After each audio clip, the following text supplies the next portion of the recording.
Hey, young girl. We are back with a new episode this week. I want to start by saying thank you to who all have been watching, listening, sharing, commenting on our platforms. You can find us on Spotify, Apple, Instagram, YouTube, or wherever you can search. Search for Hey Young Girl.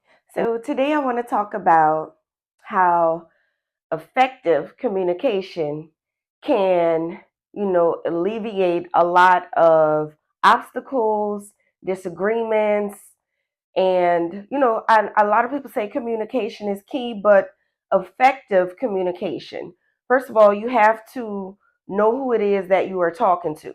A lot of people, and it's no shade or anything. Some people just don't understand some of the things that you understand, and you know, sometimes stuff have to be broken down to where you can understand it, and it is just based on who you are speaking to in that moment.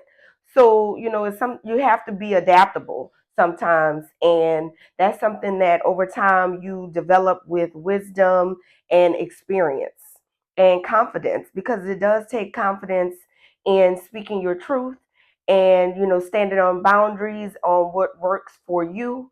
So with that being said, do need to take the time and develop yourself, learn what works, what doesn't. You can do that by having life experiences when you are in the moment and you're communicating with someone. What type of things are being said that makes you triggered or make the conversation go left? And as you grow and with people, you'll see what people that you need to continue to grow with, and some of them that you just need to leave behind. Because after you teach people or share with them how you understand, and like they have those love languages, it also is just in language in general. Just like there's so many people that speak different languages, you have to learn how to communicate if you want to communicate with them. You can't go speak in English to a Spanish person, they're not going to comprehend it. It's just as simple as that. So with a lot of people, if they're telling you one thing and then their actions are proven to be something else, then that communication is not clear. So you can go back and get clarity. And a lot of times it can be very simple how people can, alleviate a lot of confusion by just clearing it up. Because sometimes you may say something and that person receives it a different way. So nothing is wrong with, hey, what did you mean by that? Because this is how I took it, kind of thing.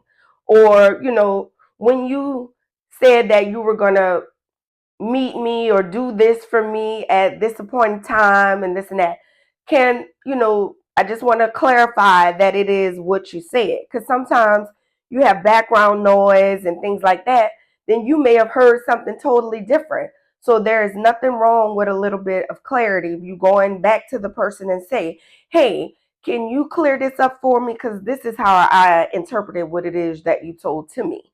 So, you can see if somebody starts to get offended and defensive and things like that, then they aren't really trying to get clarity. They want to keep things in confusion. So, make sure you are paying attention to that, and, be able to stand in what it is that works for you. Now, sometimes you will have to compromise, but I don't think you should have to compromise to where you are not being, your needs aren't being met, and what it is you are trying to communicate is not being heard. The only person that's getting understood, and you are starting to see the growth within yourself in communicating with that person, but are they doing the same and taking the time to learn you and what works and how your communication works for you? And stuff like that. Don't allow people to, tell you or make you feel guilt or shame for trying to get clarity. If they're saying one thing and then they're doing something else, then that's not clear. So, don't allow them maybe to change the subject and things like that. That is not effective communication. Let's stay on, task what it is that we're discussing. Give me all of the information so therefore I can make the best decision going into this thing with you, whether it be communicating, outing, or whatever it is, y'all are doing it together. So it needs to be able to be a balance for both of y'all to have this great experience, right? Even if it's just a conversation, it needs to be an effective conversation. You can sit there and listen to somebody else, but then when it's time for you to talk, are they drowning you out? Are they over talking you? Are they even listening to understand you, or they're just listening to be able to respond to you? So, communication is key, but I believe effective communication is best. And that's just my opinion. Everybody, you need to do what works best for you. And I'll see y'all next week. Bye.